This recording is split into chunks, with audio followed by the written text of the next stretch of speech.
Look, I know you know a lot about AI, right? And you know how dangerous it is potentially to humanity and what opportunities it also, but it could kill us all. I mean, Elon said first it's going to steal our job, then it's going to kill us. And it's probably not hyperbole. It actually, if it follows the laws of biological evolution, which are just the laws of mathematics, that's probably a potential endpoint. But we need to make sure it's regulated, and it's regulated properly for safety in every country. And that includes Russia and China. We should be putting all the weapons of war aside and sitting down with those guys and saying, how are we going to do this? There's much more important things to do. This stuff is going to kill us if we don't figure out how to regulate it. And leadership needs to look down the road at what is the real risk here. And the real risk is that AI will enslave us, for one thing. And how about biological weapons? We're now all working on these biological weapons, and we're doing biological weapons from Ebola and,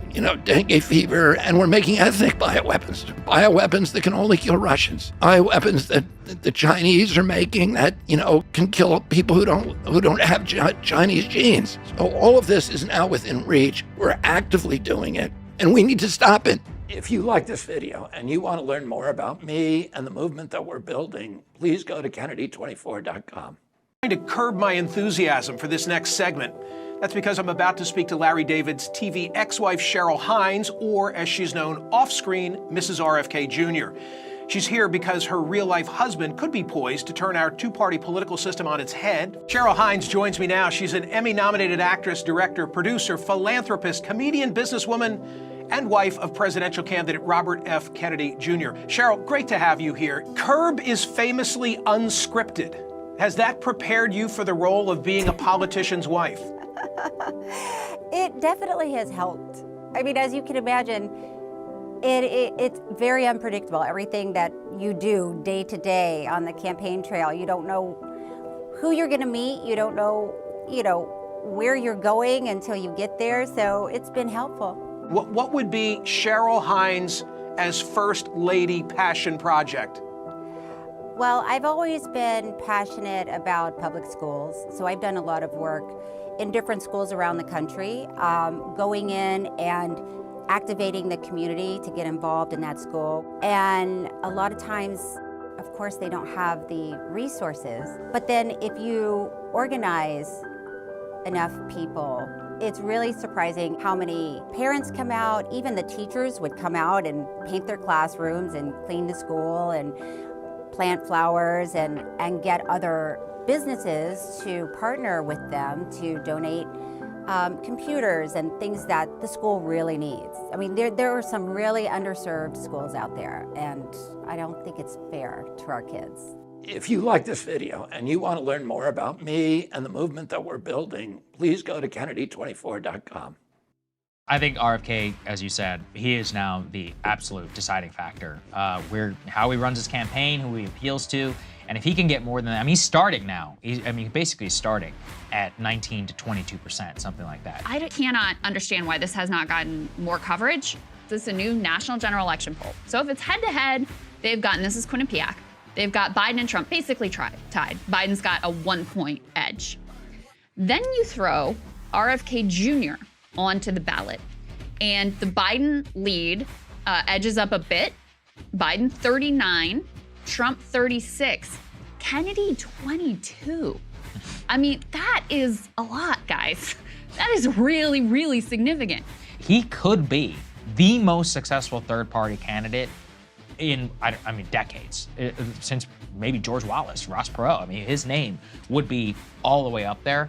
And then it becomes a very open question of how much is this going to affect the race? Let me read this direct quote. With minority and younger voters seeming intrigued, Kennedy, for now, enjoys the kind of demographic support his charismatic father and uncles generated decades ago, aka it is disaffected minorities and it is younger voters who usually skew left who are going RFK for now. He also is being financed in terms of contributions by huge numbers of people who have never given politically before, which also makes sense. People who, are responding to his anti-Democrat, anti-Republican message and are activated by that. And that's not only a very difficult group to get engaged. It's also a very difficult group to poll. Yes. They tend to be the ones that sort of fall out of traditional surveys. You just keep leaning into that anti-two-party message. I mean, who knows? We could go triple. Like if we go 33%, 33%. He's only got, he doesn't have, that far away. And then next thing you know, he could be in a head-to-head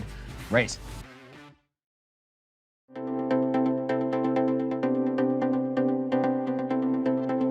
But I bet I wasn't making $5 an hour. I can't remember back that far.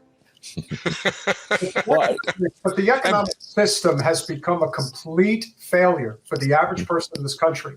And the one person who is running for president right now, who is stating what is necessary, is RFK. And the reason I mention him is who? RFK. And the reason I mention him is because he has been very clear about the fact that Vanguard, BlackRock, and State Street are going to own over 60% of the single-family homes in this country by the end of the decade.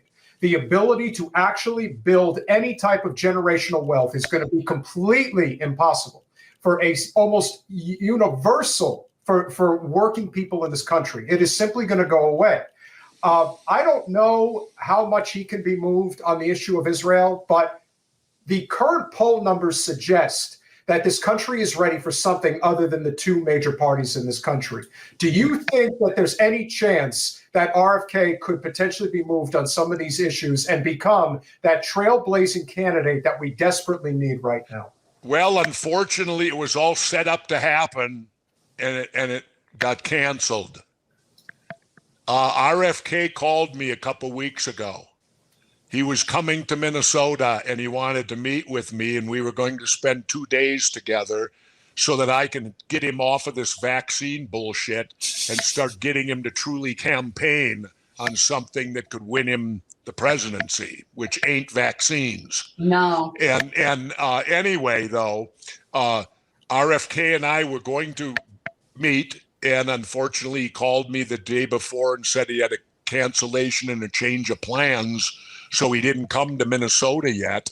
But let me ask you this. Did you guys ever read the book I wrote called Don't Start the Revolution Without Me? No, I haven't read that one. Well, I think you should. And the reason you should is this. It was the book I wrote right after getting out of office, and I'm traveling to my home off the grid in the Baja. And my wife and I both contributed to this book. And in the end of the book, I wrote all nonfiction until the last chapter. And this was a book I wrote back in 2004 after leaving office. The last chapter, I wrote fiction. You know what the last chapter was? Wait till you hear this. And this is 2004. Nearly 20 years ago. The last chapter was, I team up with RFK Jr. and we run for president, only I'm the president, he's the VP, and I get assassinated. Interesting. Wow. And I wrote that book 20 years ago, and I'm Dick Russell, my co-writer. I said, Dick, I want to do something strange with this book. He goes, what do you want to do? I said, the last chapter, without telling nobody, I want to write completely fiction. Well, that last chapter, if I look at it today, might not be fiction now. If he called you, only the difference would be RFK'd be on the top and I'd be the VP. if RFK offered you the VP spot, would you take it? I would give it serious consideration, certainly. I won't tell you right now yes or no, because it would depend on my personal life. Yeah, and that is the commitment I told you about moments ago. You know, would I want to commit myself at age 72 for 1 year of hell? And then the worst part would be, and then possibly the worst part would be this. Winning. Yeah. And then I'd have to do it for 4 years. That's what I said today. I kept tweeting and I'm like, what if we win? Like, first of all, how would you, I don't even know, there are not enough showers in a day for me to deal with some of those people. You know what I mean? Like, that is just, it's amazing. Yeah, but wait a minute. You got to remember something. You got to, we just finished with the president Did you who reminds me greatly of a dear friend of mine who passed away, who did a phenomenal film called years in the 70s called The Groove Tube. Oh, you guys need to see The Groove Tube and see Richard Belzer's portrayal of the president. You got Donald Trump, man. Richard Belzer did Donald Trump 20 years before Trump was president. Let me explain something to you, Mr. Ventura. I'm going to explain. Listen, this is very important. I approached you after you won your governorship, and you totally haven't reciprocated. I asked you for your support. You wouldn't give it back to me. I don't appreciate that. But I'm going to offer you an opportunity of a lifetime. Do not go with RFK. He's a total freaking loser. I am offering you the VP spot on my ticket, and believe me, you're going to want to take it. There you go. No, I don't think Donnie will be offering me that spot. I did a piece. He would definitely be shitting a brick if RFK made you his VP. Yeah. Well, I did a thing on Substack where I compared Trump to Manson. That's an interesting comparison. Look at it.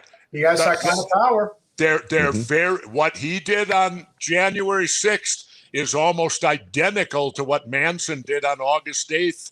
1969, sending his followers out, waiting for him to come back. And here's the scary part: the exact same number of deaths the first night. Really? Yes, 5 people died. That's interesting. Very interesting. Oh God, the comparisons are eerie. And I get it on Substack. Pull it up on Substack and read it. That's our shameless plug for the afternoon too. Yeah. Don't forget to check out Die First Then Quit, where you can get all these wonderful tidbits from Jesse and myself. And I think actually, Dad, you brought up an interesting point, and I get the passion of where you guys are coming from in terms of like wanting someone like Jesse or other people to run, or RFK, Cornel West. But I think there's the element that we're missing here too is we need youth in office. Yes. We keep falling back to people who are, 69, 72. I mean, what, Biden's 105. Because the choices you got, Ty, are old. Right. 69's young. And I know. And as someone who just turned 44, I would love to see more candidates, especially for higher office, especially for president. We need youth again, because we are dealing with issues today that I think, and no offense, Dad, I love you to death, but we are dealing with issues today that we don't need a baby boomer perspective on anymore. We need a Gen X, a millennial perspective on to bring us into the 21st century, namely so we can let the boomers retire. And let them let them ride off into the sunset. No, the boomers are going to go kicking and screaming. We're running a hospice in Congress, but have you considered running? Because you're talking about, I know the young people, but believe it or not, when it comes to like politics, your age is the young people. There's a few really younger outliers, but you would definitely be you're on the younger end of the spectrum for sure. Have you considered this? And let me inject something here. You don't want anybody much younger than 44. Because there is something called life experience. See, and this is what and I would tell people the best age we could have for a president right now 55. In the 50s. 50s. A 50-year-old, someone who's in his mid-50s. Because I'm 72 and I can think back, when you're 40, you're not as savvy as you are when you get in the mid-50s. Mid-50s, you've just about seen it all. There isn't a whole lot that you ain't seen by then. So I would tell you, we need to look for presidents who are. John Kennedy was a rarity. He was in his 40s. And he, but it doesn't say that, you know why John Kennedy's our greatest president of all time?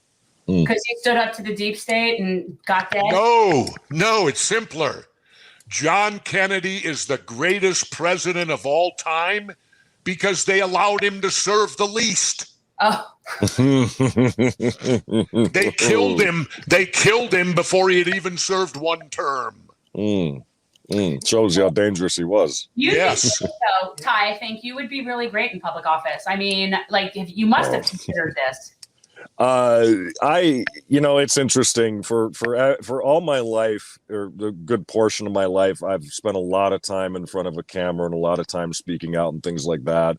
It's a hard ask because, as great and amazing as it was seeing what my father was able to accomplish going through those 4 years of office and governor, it's a huge ask to do that, especially for me. I don't particularly like to be in front of the camera. It's not something that I aspire to be. I've never aspired to be that. I've kind of fallen into that with aspects of my life and things like that. And it's great to educate people the way I've been able to have that ability to do, and to make people think. It would take the really interesting set of circumstances for me to run for office right now, and I can't get too deep into it because we're very close, and I'll let you know when the time comes, I promise. But we have some other major things happening in the Venturas right now that don't necessarily have to do with politics. And I will promise to let you guys know when those happen. So after I can get that boulder moved up the hill, then maybe I'll circle back around and think about running for office. But let me just get that boulder up the hill first. And trust me, it's a boulder that needs to be moved up that hill, and it's going to be a really incredible thing, I think, when the time comes for us to announce that. So definitely stay tuned for that. Absolutely. Let me throw something to you. You're hinting at me to go with the libertarians, right? Mm-hmm. Right. Yeah. And I have all the respect in the world for the libertarians, but I also have butted heads with them. Because I remember the time I was governor and I was giving a speech on transportation, and the libertarians started to boo me. Right. So I stopped my speech and I looked at them and I said, "You don't think the government should be involved in transportation?" They all said no. And I looked at them and said, "Well, how'd you get here today?" Yeah.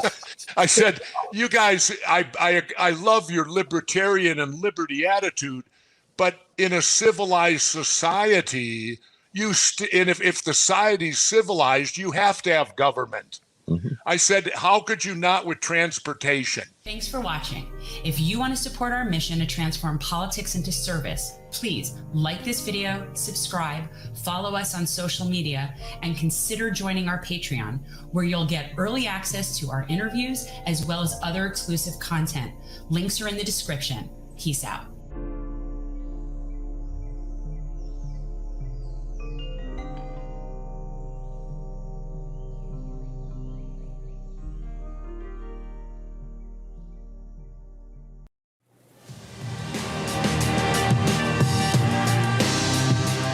If there was any doubt a Robert F. Kennedy Jr. run would shake up the 2024 presidential race, recent polls likely cast away remaining skepticism about the insurgent candidate. He is polling very well among independent voters, with polls revealing he's actually ahead of President Biden and Donald Trump with the bloc, according to several polls. He's performing better than any independent or third-party candidate in a generation.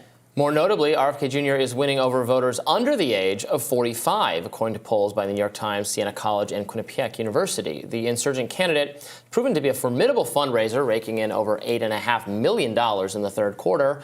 Also evidence of his growing support. Should announce as well that Jill Stein has said that her Green Party candidacy is a go. Last week, she's getting in for that race, which will also impact Biden's standing to some degree. So we should talk about that. Jill Stein seeking the Green Party nomination. She was the nominee last time around. Cornel West is no longer in the Green, is specifically running for Green Party, is running as an independent. Well, Howie Hawkins was the Green Party candidate last time around, but she was 2016, yes. So because Cornel West is no longer running as the Green Party has to find an alternative candidate. It is Jill Stein.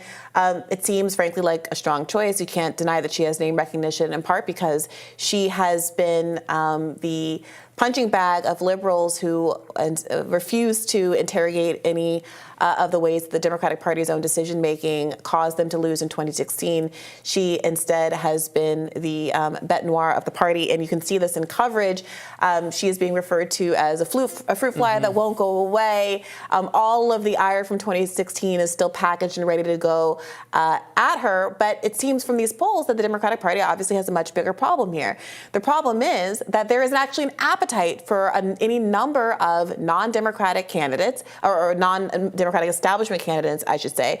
Some left-leaning people who are running on the Democratic ticket, like Marianne Williamson and Dean Phillips. Some people who are running as independents, like Cornel West and Cenk Uygur. And then you have the main story here, which is RFK Jr., who is polling at something like 25%, a three-way matchup with Donald Trump and Joe Biden, and who is doing very well with the very constituency group that tends to augur the outcome of these elections, independents. So we haven't had a poll result this favorable for a independent third-party candidate who's actually in the race since Ross Perot, who similarly polled 21% and then did ultimately end up with 19% of the vote. I was just reading this CNN article to remind me of the exact numbers.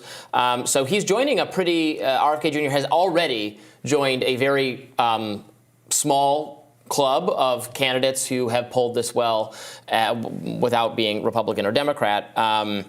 If you look at his impact right now is to eat into Trump's support a little bit. These polls in the swing states, when you have RFK Jr. not in them, Trump is ahead, well ahead. And then when you put RFK Jr. in, he's not ahead in all of them anymore. He's just ahead in a couple. It seems that. This it's unsurprising. You have both major party nominees, assuming it will be Biden and Trump, incredibly unpopular in their own parties. They're unpopular generally, and their own voters, a substantial block of them want there to be someone else. A lot of Democrats think Joe Biden is too old and would prefer a different candidate. A lot of Republican voters have soured on Trump. Obviously, he also still has a very loud and vocal group of people who, we've seen his poll number. There are, in the Republican side, actually alternative candidates, and he's easily crushing them. So I don't mean to, don't mistake me for saying that the entire GOP is ready to turn on Trump or something like that. That's clearly not happening. But there's enough of an unpopularity, even for their voters, and then certainly with the general election, that people are interested in another choice, and they're going to have one. They're going to have one. It's RFK Jr. Yeah, it will be interesting to see how Republicans start to respond to RFK Jr. going forward. Oh, you're already seeing it. They're eating. People who were very supportive of him when he was mainly aimed at Joe Biden have really started to remind people of what he said about the NRA in the past, what he said about people who he disagrees with on climate change. Although the history of very non-conservative political views that he's had. Glenn Greenwald pointed out that there is a response coming from the establishment wing of the Republican Party.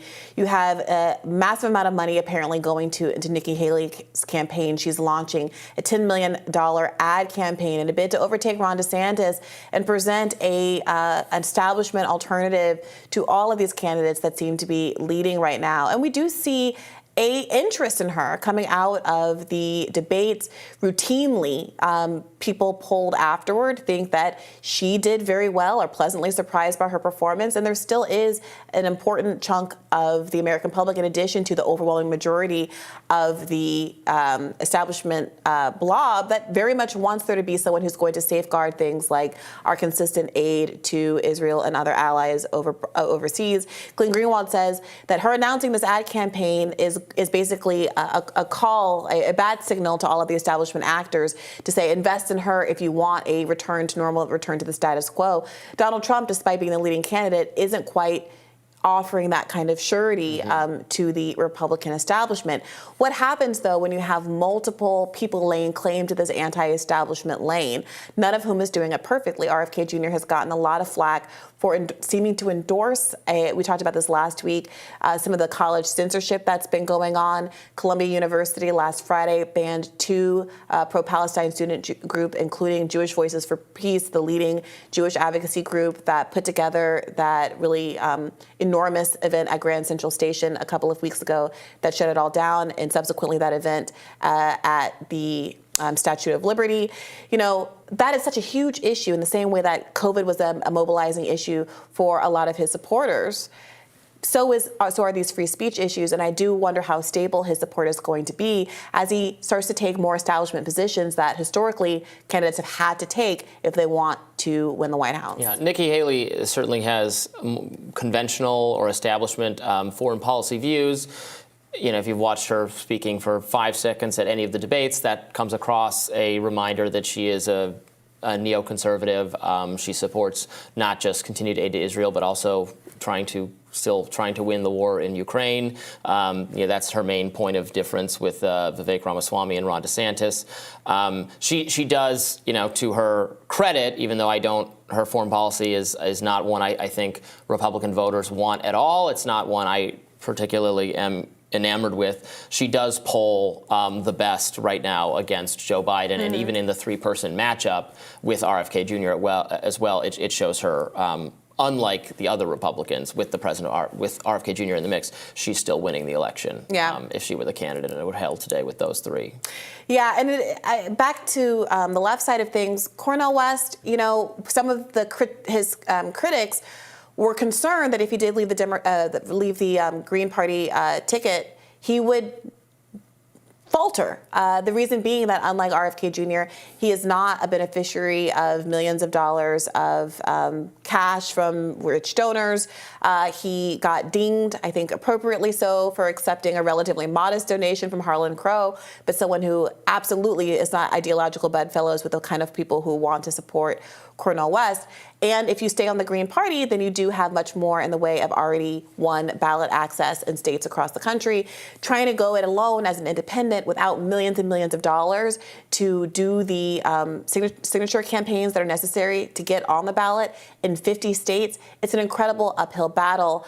And it's making Jill Stein, in some respects, even if she's a less exciting candidate, simply because she's already run before and doesn't have the kind of broad reach of someone like Cornel West that's been in the public eye for so long, in the eyes of some progressives, is seeming like the surer bet, simply because she's more likely just to be on the ballot. That concern is certainly being shown and felt in the mainstream media as people weigh on in her campaign. I think we have a clip of a conversation about Jill Stein's entrance into the race. Let's take a look. Jill Stein is apparently running as well. She hurt Hillary Clinton back in 2016. You think that's going to be a major setback for Biden? Jill Stein, it's like a fruit fly that you can't get rid of, It could hurt Joe Biden. Now, again, even if she got 1% of the vote, that could also, come against Joe Biden's coalition. The one thing I will say, though, is that with this potential 6-person presidential race, we're in unprecedented times at this point. So we've been in unprecedented times with the potential nominee of Donald Trump and having felony convictions. So people are really going to have to figure out how to run races, to talk to voters, to talk to the issues. And even with everything as an uphill battle right now for the Senate for Democrats, after this week, with abortion being a leading issue, I still think there's an opportunity to go and talk to voters and really meet them where they are, and Democrats pull it out. What do you think? My concern is that instead of talking about ranked choice voting, which would, of course, eliminate the spoiler effect, the status of Democratic Party insiders, the opinion of Democratic Party insiders seems to be to say the very existence of third-party campaigns is a problem, and we want to work to suppress them no matter what. It didn't matter that the Libertarian Party got like 3 times as many votes as Jill Stein, pulling from the right, while Jill Stein it was 1% versus 4%. It was ridiculous. So to the extent that you wanted to crush all of these independent parties, it would actually help Republicans have even more of an edge because their independent party is more successful than the left's independent party. And anyway, the idea that all of the Jill Stein voters, if not for Jill Stein, are voting for Hillary Clinton, or all of the, frankly, it's even less clear on the libertarian side because some of those people would have voted for Donald Trump, some of them would have voted for Hillary Clinton because we're talking about 2016, some of them would have not voted at all. Some of them would have penciled in Ron Paul, and the idea that just claiming that one entire other coalition would get all those voters, and the same is true of Jill Stein. A lot of those people would not vote her. They'd write in someone they prefer. So it's already incorrect thinking to presume that all of the third-party independent voters automatically belong to one of the major two-party candidates is such a that's like an ideological concession that I'm not willing to make, and you're not willing to make, and no one should be willing to make. It's beloved by pundits and pollsters in the mainstream who like, you know, moving the little beans around on the abacus and saying, well, if they got all these, I mean, you know. If Hillary had gotten 60,000 more rural, working class, Bernie-interested voters in Pennsylvania and Michigan, she would have been president, but she didn't. Sorry. 88,000 black voters in Wisconsin who came out and voted for Barack Obama in 2012 stayed home and did not choose to vote for Hillary Clinton. Well, Jill Stein made them do that. And that is just one state, right? Those were not, those 88,000, her margin of loss in that state was like 20-odd thousand. They were very afraid of her, so they had to stay home that day. Yeah, the blame game is much she was out more there. Appealing than any kind of introspection, it seems. Stick around, we'll have more Rising for you after this.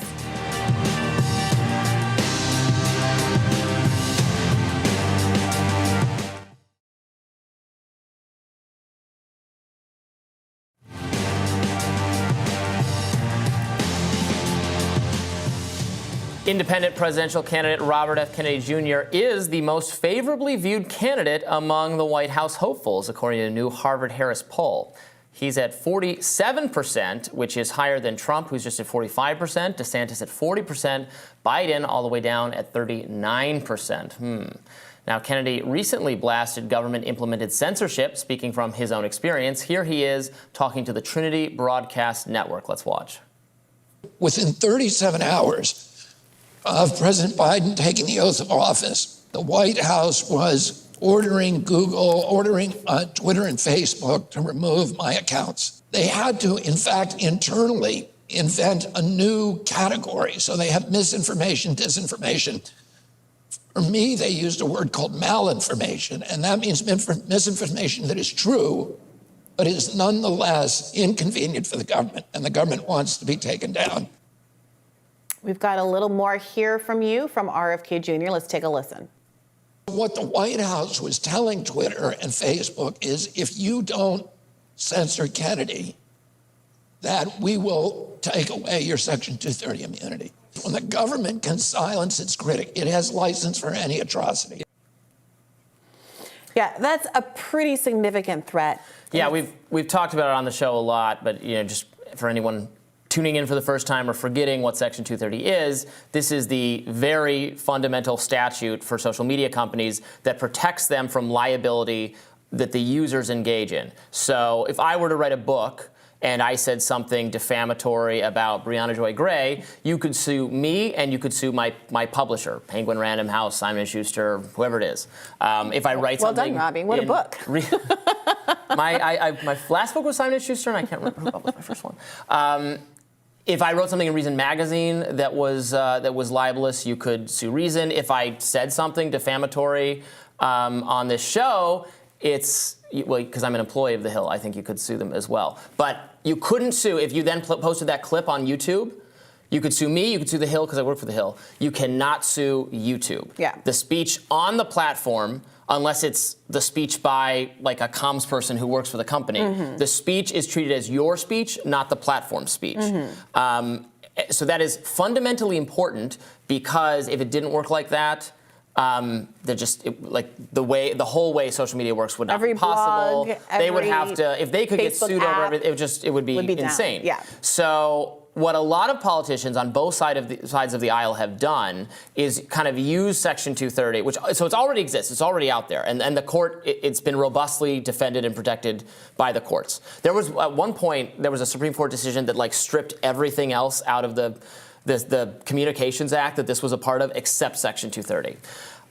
So what political figures like to do is say, well, if you're not going to adopt policies we like, then we're going to tweak Section 230, or we're going to take it away, and then how will you like them apples? Yeah. And everyone from Biden, Elizabeth Warren, Amy Klobuchar, Trump, Ted Cruz, Josh Hawley, all of them who have various conflicting grievances, right? Because the Democrats, broadly speaking, want social media companies to take down more content, and Republicans want social media companies to take down less content. So the companies, they're between a rock and a hard place. They just cannot satisfy both of these demands, even if they wanted to.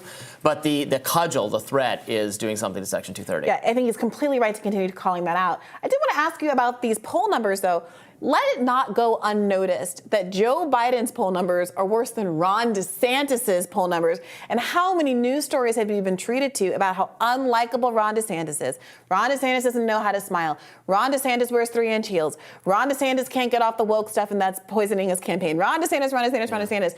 And Joe Biden, who's supposed to be the likable mensch of this group, the ice cream loving, dog loving grandpa to America, has worse favorability ratings than DeSantis?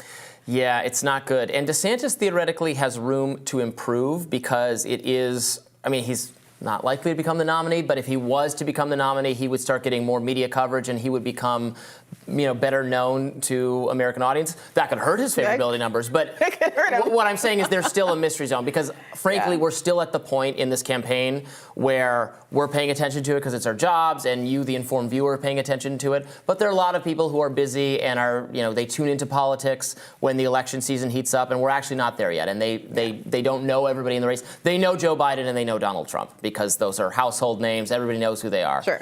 There are some of the other candidates are still could be question marks. So there's room to improve. But what Biden is a pretty well-known figure at this point. Yep. So who's out there who theoretically doesn't have an opinion on him yet and is willing to become favorably disposed? Much more baked in. And then, of course, the headline story here, RFK Jr.'s favorability being so high, despite being either blacked out of the press, or having nonstop stories about how he's a scary anti-vaxxer whose family doesn't even love him and are writing op-eds disavowing him, yada, yada, yada. He got one of the most stridently critical news cycles in recent memory. The whole that it was anti-Asian or anti-Semitic comments about the. He's gone through an anti-Semitism cycle. He's gone through an anti-vax cycle. He's gone through you abandoned the Democratic Party. I knew you were secretly a Republican cycle, and to still have those kind of favorability numbers, it really does raise some interesting questions about how people are getting their news and whether or not the kind of corporate machine is as effective in poisoning the public against various candidates as it used to be. And also, I think, raises some interesting questions about commonly accepted belief about the practice of how politicians should carry themselves. One might have said he needs to disavow his anti-vax, whatever you want to characterize them. I don't mean to mischaracterize them, but disavow his beliefs about the COVID vaccine before he runs to become more mainstream. People criticized Nina Turner for her calling Biden half a bowl of SHIT comments and said that really hurt her in her race in Ohio. I'm increasingly of the mind that sometimes doubling down on the thing that would galvanize a part of the electorate that's become disaffected, setting yourself out from the norm, demonstrating that you're willing to say things that the mainstream, the establishment isn't going to like, demonstrates that you're willing to fight and stick to your convictions. And that's exactly what's drawing people to folks like not just RFK Jr., but Vivek Ramaswamy. And folks who get a little pushback and then back down, you get the worst of both worlds. Because you're still going to be dogged by those comments that you made. Plus, the people who actually like those comments are going to resent you for not standing by your truth. Yeah. No, absolutely. And it's interesting, we continue to see RFK Jr. Theoretically having a big impact on this three-way race. He's polling at a level that independent third-party candidates rarely cross the threshold past the 20% mark. The last time that happened was, in fact, Ross Perot, who did have a big splash in that election. So it remains to be seen, but the fact that he has that favorability rating so high will certainly be an asset to him as he continues to make his case. Yeah, absolutely. And it is worth noting, I got to say, that as much as Dean Phillips is getting play, he's being mentioned repeatedly as the candidate, the only candidate that's running against Joe Biden in the Democratic primary.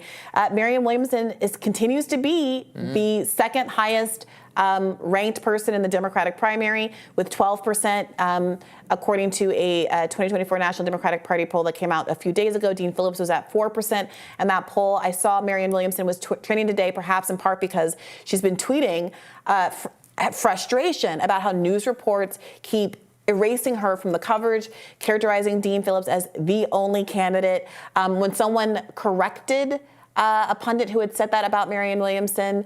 The person who said it laughed and said, "Get serious, be serious." Saying, no, it's not just Dean Phillips, it's Marianne Williamson and other people. The response was, "Get serious." And despite all of that, still hanging in as the number 2 person in the Democratic race. So there's still a lot of time left in the schedule, as Joe Biden keeps saying, perhaps desperately. We've got a whole year left. Don't look at my favorabilities. Don't look at my numbers. Don't look at the polling in Michigan. I've got a whole year left. That is also true for some of these up-and-comers, including RFK Jr., Cornel West, Jill Stein, Marianne Williamson, whoever it is, who are trying to make a name for themselves. Yeah, maybe Joe Biden needs to get serious.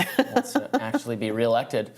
That does it for us for today. Tomorrow on Rising, we have Dr. Jeffrey Sachs joining us to talk about Ukraine, Nord Stream, and some other subjects. You won't want to miss it. Be sure to like, share, and subscribe so you never miss any content. And for those of you who like to listen while you're on the go, we're now available anywhere you listen to podcasts. Fare thee well. Take care.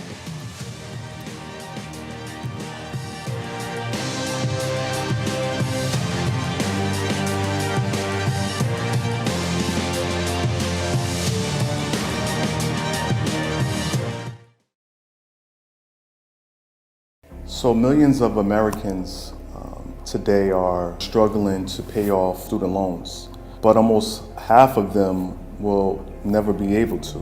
It's actually morally wrong when you think about it. You shouldn't have to spend your life trying to recover from a debt you incurred when you were 20 years old. Robert F. Kennedy Jr., he's going to work with Congress to abolish interest on new and existing student loans. He's also going to try to ensure student debts are treated the same as other debts. Bobby's going to make sure that trade school debt is given the same protection he's proposing for college debt. Those people who want to seek other alternatives and go into trades. I went to college actually. Oh, where you go? I went to Union County. It wasn't for me. Sometimes college is not for everybody. College was never meant for everyone. It was designed for scholars, intellectuals, and now millions graduate with expensive, sometimes worthless degrees end up working in services anyway. America needs plumbers, needs electricians, needs mechanics, needs builders. They are people who make the world go round. America was built with both hands and our minds. And it's time that our country actually honored that. If you like this video and you want to learn more about me and the movement that we're building, please go to Kennedy24.com.